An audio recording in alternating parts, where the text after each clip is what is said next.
સીઆઈએસએફના 56મા સ્થાપના દિન અંતર્ગત સાયકલ રેલીનું જોડિયામાં આગમન થયું હતું. કેન્દ્રીય ઔદ્યોગિક સુરક્ષા સીઆઈએસએફના 56મા સ્થાપના દિન અંતર્ગત સુરક્ષિત તટ સુરક્ષિત ભારતના સૂત્ર સાથે સાયકલ રેલી યોજાઈ હતી.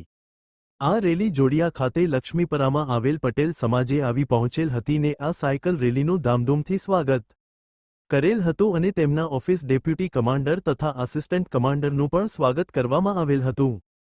આ સુરક્ષાબળના 56મા સ્થાપના દિનના ઉપલક્ષ્યમાં લખપતથી કન્યાકુમારી સુધીના સાયકલયાત્રાને ગત 9ના કેન્દ્રીય ગૃહમંત્રી હસ્તે પ્રસ્થાન કરાવ્યું હતું. 14 મહિલાઓ સહિત કુલ 125 સીઆઈએસએફના જવાનો 25 દિવસની આ યાત્રા દ્વારા સીઆઈએસએફની સમુદ્રકાંઠાની સુરક્ષા પ્રત્યેની પ્રતિબદ્ધતા અને ભારતની આર્થિક સમૃદ્ધિ માટે તેઓની મહત્વની ભૂમિકાને પ્રદર્શિત કરશે ને આ કાર્યક્રમમાં જોડિયાની હુન્નર શાળાની બાળાઓએ ગરબારાસ રજૂ કરેલા હતા. ત્યારબાદ સીઆઈએસએફના જવાનોએ તેમના કર્તવ્ય રજૂ કરેલ હતા ને આ કાર્યક્રમમાં જામનગર જિલ્લા પંચાયતના પ્રમુખ શ્રી મહિમબેન ગરસર તથા કારોબારી ચેરમેન ચંદ્રિકાબેન અઘેરા તથા રસીલાબેન ચનિયારા તથા ભરતભાઈ દલસાનિયા તથા ચિરાગભાઈ વાંગ, પુનિતભાઈ ભટ્ટ, જેઠાભાઈ અઘેરા, કિશોરભાઈ ગઢવી, જયસુખ પરમાર તથા જોડિયા પોલીસ સ્ટાફ તથા અશોકભાઈ વર્મા તથા વગેરે ગ્રામજનો ઉપસ્થિત રહ્યા હતા.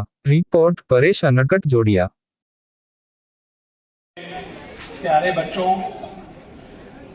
आज इतनी कड़ी धूप में भी जो ये आपकी लाजवाब परफॉर्मेंस रही है, हम सब का उत्साहवर्धन करने के लिए, उसके लिए मैं आप सबको बहुत बहुत धन्यवाद देता हूँ तथा एक जोरदार तालियां हमारे इन प्यारे बच्चों के लिए।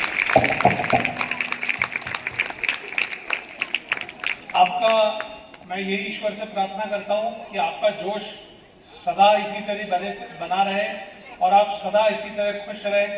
मैं पर्टिकुलरली नोटिस कर रहा था, जितनी भी प्रस्तुति हुई उसमें सभी बच्चों के चेहरे पे एक बहुत ही प्यारी मुस्कान थी। तो यही कामना है कि यही मुस्कान आप सबके चेहरे पे सदा बनी रहे। इसके साथ साथ मैं बताना चाहूँगा, आज हम सब जिस कारण यहाँ उपस्थित हुए हैं वो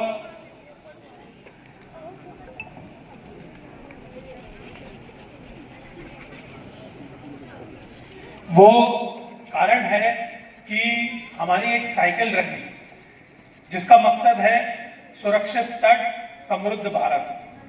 हमारे तटीय क्षेत्रों से होते हुए लखपत कच्छ से शुरुआत होते हुए और कन्याकुमारी तमिलनाडु में समाप्ति इसकी होगी।